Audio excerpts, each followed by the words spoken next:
Olá, como vai? Sejam bem-vindos a mais uma introdução para a nossa Maratona Bíblica 2017 e nós estamos prestes a começar a leitura do livro de Atos e por isso eu quero fazer aqui com você mais uma introdução agora desse livro que é tão importante para a história da igreja. Estamos acabando de ler o livro de Lucas, né, do mesmo autor. E como eu já disse no vídeo passado, na introdução de Lucas, Atos dos Apóstolos é nada mais nada menos que a continuação do Evangelho de Lucas, tá? O Evangelho, o que Jesus fez, o que Jesus ensinou, o exemplo de Jesus, e agora no livro de Atos, como a igreja, os discípulos e a igreja interpretaram o Evangelho e colocaram o Evangelho em prática. Então, sejam bem-vindos ao livro de Atos dos Apóstolos.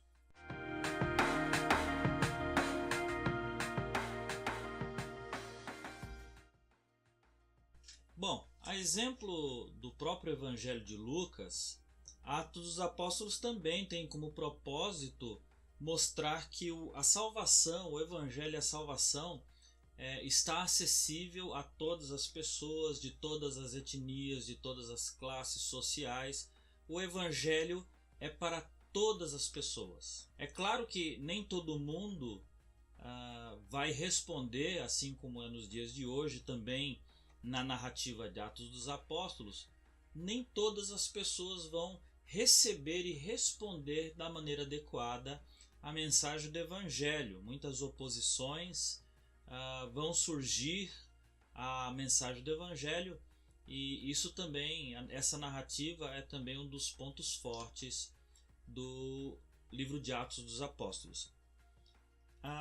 Uma coisa importante também a levar em consideração quando lemos o livro de Atos dos Apóstolos, no que diz respeito ao propósito do livro, é como os discípulos foram comissionados à missão e como os discípulos comissionaram a outros, né? Como a coisa foi se multiplicando, como a comissão foi se multiplicando, a comissão de Cristo lá em Mateus capítulo 28, como ela foi colocada em prática e como ela foi se multiplicando pela igreja. Também é muito importante perceber em Atos dos Apóstolos como Deus vai preparando as coisas, como Deus vai abrindo as portas, como Deus vai conduzindo todas as situações na igreja primitiva para que a sua vontade, para que os seus propósitos se cumprissem.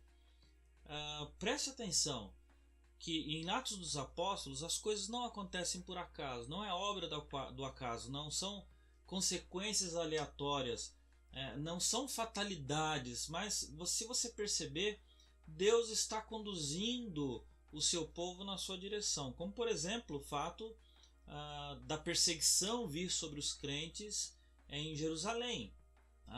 Eles estavam ali muito cômodos, né? Estava muito gostoso ficar ali em Jerusalém, né? Crendo em Jesus, e eles são impelidos, né? Eles são levados a sair de Jerusalém de uma forma difícil, como é a perseguição, mas Deus está por trás daquilo ali, conduzindo os crentes a espalhar o Evangelho por todo o mundo. Então, preste atenção como Deus é o Senhor da história em Atos dos Apóstolos. Para muitos estudiosos, para muitas pessoas que se empenham em ler e estudar Atos dos Apóstolos, Atos 1:8 é o texto bíblico que é um resumo e é um parâmetro para você interpretar todo o restante de Atos dos Apóstolos. Então, quando você for fazer a leitura do primeiro capítulo de Atos, preste atenção no versículo 8 e como ele acaba se alinhavando em toda a narrativa de Atos dos Apóstolos. É claro, Atos dos Apóstolos é nada mais nada menos que o desenvolvimento do cristianismo, o desenvolvimento da missão, o desenvolvimento da igreja a partir do momento que ela é comissionada por Jesus ali logo no capítulo 1. Então, é claro, Atos tem realmente esse objetivo de contar a história da igreja e do seu desenvolvimento, do seu crescimento, de como ela se espalha pelo mundo, né? Esse com certeza é um dos principais propósitos do livro de Atos dos Apóstolos. E como já foi dito, Atos dos Apóstolos tem como objetivo também, talvez um dos principais, contar, mostrar como é que a igreja interpreta os ensinos de Jesus, como ela imita Jesus, como ela coloca em prática tudo aquilo que Jesus ensinou, como é que a igreja se transforma na representante de Cristo e na sucessora do seu ministério de pregar o reino de Deus. E aí vai uma dica importante para ler Atos dos Apóstolos a partir dessa questão do propósito do livro de Atos dos Apóstolos. Atos é um livro histórico. E o que isso significa? Significa que Atos foi escrito para dizer não como as coisas devem ser, preste atenção nisso. Atos não foi escrito para dizer como as coisas devem ser, mas foi escrito para contar como é que as coisas foram, como elas aconteceram. Por que é importante a gente entender isso? Porque não se produz doutrina, não se extrai doutrina, não se produz teologia apenas na leitura de Atos dos Apóstolos. Você não pode firmar uma doutrina a partir de textos, apenas de textos de Atos dos Apóstolos. Por quê? Porque Atos não foi escrito, repito, Atos não foi escrito para dizer como as coisas devem ser. Atos foi escrito para dizer como as coisas aconteceram, como elas foram. Tá? Então, se você quer saber como as coisas devem ser, você deve ler o quê? As cartas de Paulo. Porque Paulo escreve as suas cartas a partir das demandas teológicas da igreja. E aí ele escreve, olha, vocês estão fazendo isso aqui errado, vocês devem fazer isso de tal forma. As cartas de Paulo, as cartas dos demais apóstolos, essas sim são úteis para se produzir doutrina, para se produzir teologia. Atos dos Apóstolos, ela serve sim como um pano de fundo para você entender o que as cartas estão dizendo, mas você não pode pegar um texto de Atos dos Apóstolos e a partir daquele texto unicamente produzir teologia, produzir doutrina para a igreja. Muitos erros na igreja, principalmente, se a gente pode frisar, com respeito ao Espírito Santo e a atuação do Espírito Santo na igreja, porque doutrinas têm sido formuladas apenas a partir de textos de Atos dos Apóstolos. Então, cuidado aí, tá? Para gravar, o propósito de Atos não é dizer como as coisas devem ser, mas é dizer como as coisas foram. E a gente pode, obviamente, aprender muita coisa com o passado, né? E esse é um dos propósitos de Atos dos Apóstolos.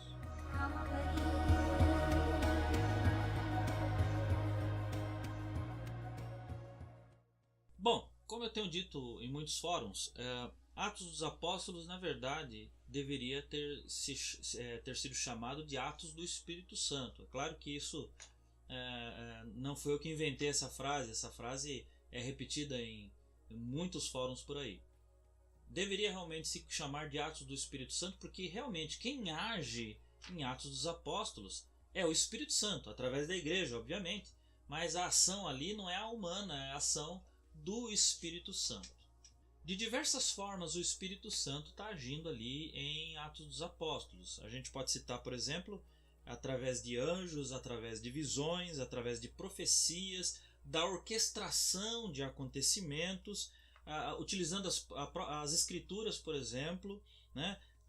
O Espírito Santo ele age de diversas formas. Então, algumas narrativas em Atos dos Apóstolos deixam bem claro que é o Espírito Santo que está agindo. Outras narrativas você precisa ler nas entrelinhas ali a atuação do Espírito Santo, mas ele é o principal agente de todas as coisas em Atos dos Apóstolos.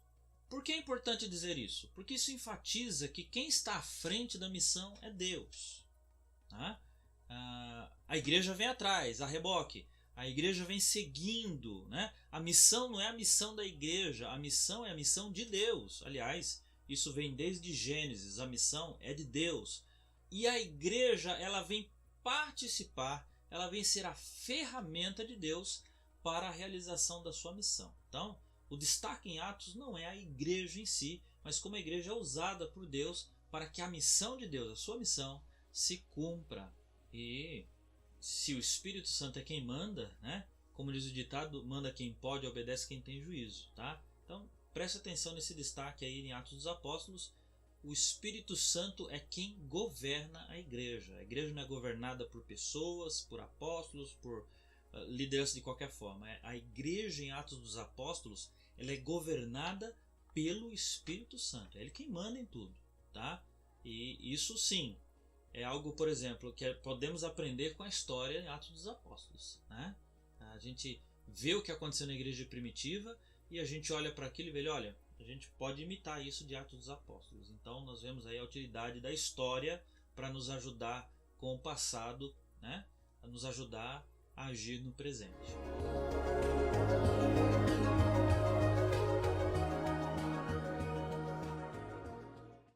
Se a gente pode destacar algo de principal em Atos dos Apóstolos, é a questão da realização do propósito de Deus de levar o Evangelho a toda criatura, a todo mundo.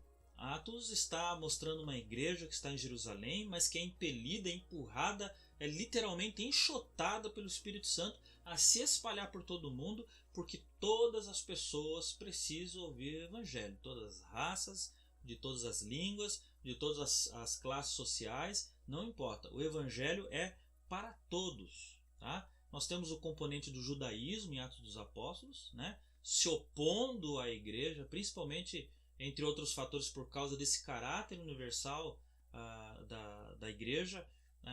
Se você perceber, se você vem desde Gênesis até esse ponto aqui, com respeito a essa questão do judaísmo, os judeus entendem muito errado, entendem muito mal o fato deles terem sido chamados para ser o povo de Deus, né? Quando o Israel é chamado para ser o povo de Deus, eles são chamados para ser o quê? Modelo para o mundo. A ideia de Deus é que a partir do povo judeu, as nações ao redor possam olhar para os judeus e dizer, olha, nós queremos ser como eles, nós queremos ter o Deus que eles têm. E os judeus entendem errado isso, os judeus acham que eles são escolhidos para ser a última bolacha do pacote, né? Eles são escolhidos para ser o único povo de Deus, e se alguém quiser ser povo de Deus, precisa ser judeu, né? Então, esse conflito ele é patente em Atos dos Apóstolos, porque o caráter e a abrangência do Evangelho é bem diferente daquilo que os judeus estão pensando, tá? E o fato do Espírito Santo legitimar em diversas situações os gentios como seu povo é justamente para destacar isso aos judeus, mostrar para os judeus, olha, tá vendo aqui? Vocês não são o povo exclusivo, né, de Deus no sentido que só vocês vão ser salvos. Olha lá, o Espírito Santo está batizando os samaritanos. Os gentios também estão falando em outras línguas. Então, o Atos dos Apóstolos mostra o Espírito Santo legitimando a conversão dos não-judeus de maneira bem forte. Uma questão em Atos dos Apóstolos ligada a isso, que é tema muito controverso na igreja hoje, inclusive, é a questão de Atos 2, né? O batismo no Espírito Santo. Ao ponto que os cessacionistas dizem que Atos 2 é o único na história da igreja e não se repetirá, e em certos aspectos isso é verdade, mas nós vemos em Atos 8 os samaritanos recebendo o Espírito Santo. Nós vemos em Atos 10 Cornélio, um romano, né? Também, e toda a sua família recebendo o Espírito Santo. Nós vemos em Atos 19 os Éfesos lá, né, de Efésios, também sendo cheios do Espírito Santo. Então, o que está acontecendo aqui? Está acontecendo aqui a legitimação do Espírito Santo no que diz respeito ao alcance e abrangência do Evangelho. Você veja que Atos 1,8 fala o quê? Sobre Judéia, Jerusalém, Judéia, Samaria e confim da terra, certo? Não é isso que diz Atos 1,8? Pois bem, perceba, Atos 2, quem recebe o Espírito Santo? Quem é cheio do Espírito Santo? Quem é batizado do Espírito Santo? Os judeus. Tá? Quem está ali naquela sala ali são judeus. E quem está do lado de fora ouvindo toda aquela confusão de língua? Judeus. Mas Atos 8, quem recebe o Espírito Santo? Samaritanos. Né? Os samaritanos agora recebem o Espírito Santo. Em Atos 10 nós vemos romanos, gentios recebendo o Espírito Santo. E em Atos 19 agora nós vemos judeus prosélitos, ou seja, não judeus, né? Mas que se converteram ao judaísmo e por isso se batizaram com o batismo de João.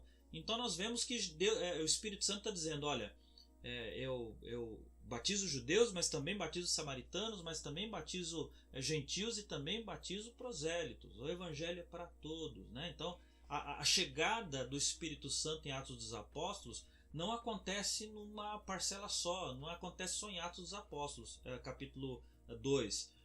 o batismo do Espírito Santo em Atos dos Apóstolos, ele chega a prestações, ele chega em 4 parcelas. Numa primeira parcela para os judeus, na segunda para os samaritanos, na terceira para os gentios romanos ali, e na quarta parcela vem para os judeus prosélitos de Éfeso. Então, o destaque de Atos dos Apóstolos é esse alcance universal do Evangelho. E o Espírito Santo é o grande agente disso.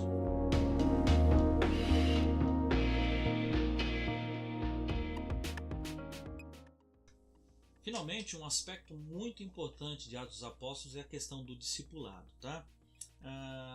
O Evangelho de Lucas, como os demais evangelhos, dá provimento de informações com respeito a que tipo de vida nós devemos viver, de que ensinamentos devemos colocar em prática, de comportamento nós devemos desenvolver na nossa vida a partir do modelo de Jesus, né, de como segui-lo. Né? A ideia de discipulado é seguir o Mestre.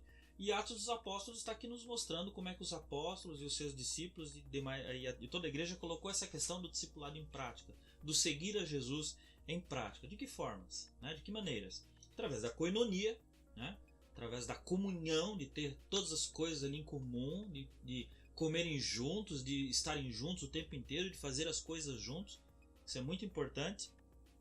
Testemunho e fidelidade, né? Ou seja, eu sou cristão e estou disposto inclusive a dar a minha própria vida por causa do Evangelho, não abrir mão do Evangelho. E os cristãos entenderam isso e entenderam muito bem, a ponto de se negarem, né, a negar a Jesus e serem mortos no Coliseu, virarem comida de leão, virar tocha que iluminava os jardins do palácio, enfim. Os cristãos foram mortos como moscas em Atos dos Apóstolos, né, na história da igreja primitiva ali, porque eles levaram a sério a questão do testemunho e da fidelidade como discípulos. A vida da igreja é em comunidade, não apenas um ajuntamento de pessoas individuais, né? Cada um na sua, cada um no seu quadrado. Isso não existe em Atos dos Apóstolos, então é muito importante entender isso e copiar de Atos dos Apóstolos, né?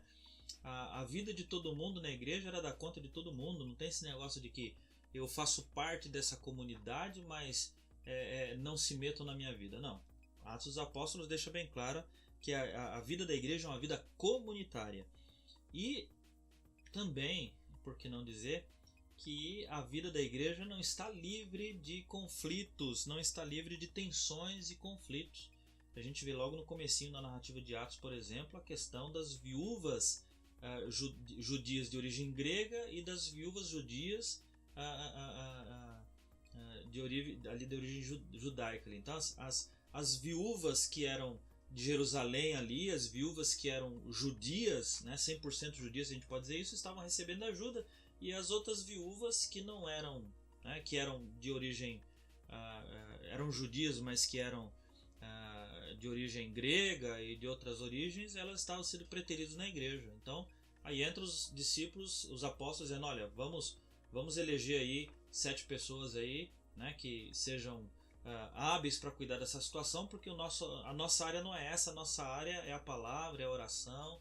E eles estavam ali naquela situação tratando de um problema, de um conflito que estava havendo dentro da igreja. Enfim, Atos dos Apóstolos mostra o discipulado como agente de multiplicação da igreja. Um pequeno grupo de 12 que vai se multiplicando, que vai se multiplicando, que vai se multiplicando, que se transforma num problemão para Roma, né? Que se torna um problemão para o judaísmo oficial, porque eles crescem tanto. E por que crescem tanto? Porque havia um trabalho sério de discipulado na igreja, né?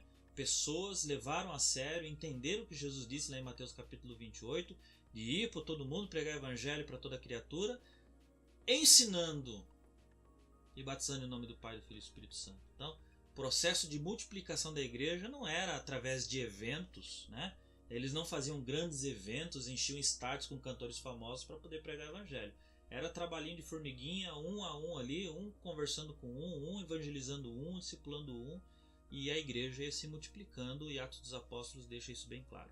Quero concluir então esse breve comentário de Atos dos Apóstolos, esse panorama de Atos dos Apóstolos, que tem como objetivo te ajudar na leitura de Atos na nossa Maratona Bíblica 2017, dizendo que O livro de Atos, apesar de ser um livro histórico, ele tem uma peculiaridade. Se você presta atenção, Lucas não conclui muito bem, né? Ele não faz um fechamento muito adequado de Atos dos Apóstolos. Isso é proposital, tá? Não é que Lucas não era um bom escritor. Se você lê Lucas, se você está lendo Lucas, você percebe que Lucas escreve muito bem e fecha muito bem. Mas por que Atos dos Apóstolos não tem um fechamento muito legal? Por que ele não conclui? Porque o objetivo é justamente esse, mostrar que Atos dos Apóstolos não terminou, né? Nós estamos vivendo Atos 29, nós somos o capítulo 29 de Atos dos Apóstolos, e esse realmente é o objetivo de Lucas, em deixar a coisa meio aberta no final de Atos, dizer que a história continua e que nós somos os protagonistas. O Espírito Santo continua sendo o protagonista, né, da história da igreja, e nós somos os coadjuvantes, as ferramentas de Deus para que a sua vontade seja feita. Amém? Então, esse Atos dos Apóstolos, leiam, estejam à vontade para fazer qualquer pergunta, né, através do Facebook da nossa igreja. Você tem ali a oportunidade de repente fazer alguma pergunta. E uma novidade aí para a nossa maratona bíblica, que não estava no projeto original, mas nós recebemos diversas sugestões com respeito à maratona bíblica, e uma delas nós queremos colocar em prática, tá? Algumas pessoas perguntaram por que a gente não faz um grupo de discussão sobre Atos. A gente pode ler, né, Atos durante a semana, e no momento daquela semana a gente pode se reunir na igreja lá para conversar sobre o que a gente está lendo. Então, a partir da leitura de Atos dos Apóstolos vai acontecer assim, tá? Nós estaremos em nossa igreja todas as quintas-feiras às 20 horas no Salão A. Nós estaremos lá com uma roda de discussão sobre Atos dos Apóstolos, tá? Toda leitura que acontecer da sexta-feira de uma semana, né, até a quinta-feira da outra, naquela quinta-feira à noite ali a gente vai sentar para conversar sobre o que a gente leu, tirar algumas dúvidas que possam surgir. Eu acredito que vai ser uma atividade bem bacana. Eu vou estar pessoalmente dirigindo o trabalho, né, a discussão. Então todos vocês são convidados a participar desse grupo de discussão de Atos dos Apóstolos, que vai se repetir nos outros livros, nas outras leituras da nossa Maratona Bíblica 2017. Então, o nosso primeiro grupo de discussão vai ser na quinta-feira seguinte ao início da leitura de Atos dos Apóstolos. Ok? Vocês são todos muito bem-vindos a participar desse grupo de discussão. Deus abençoe e até a próxima introdução da Maratona Bíblica 2017.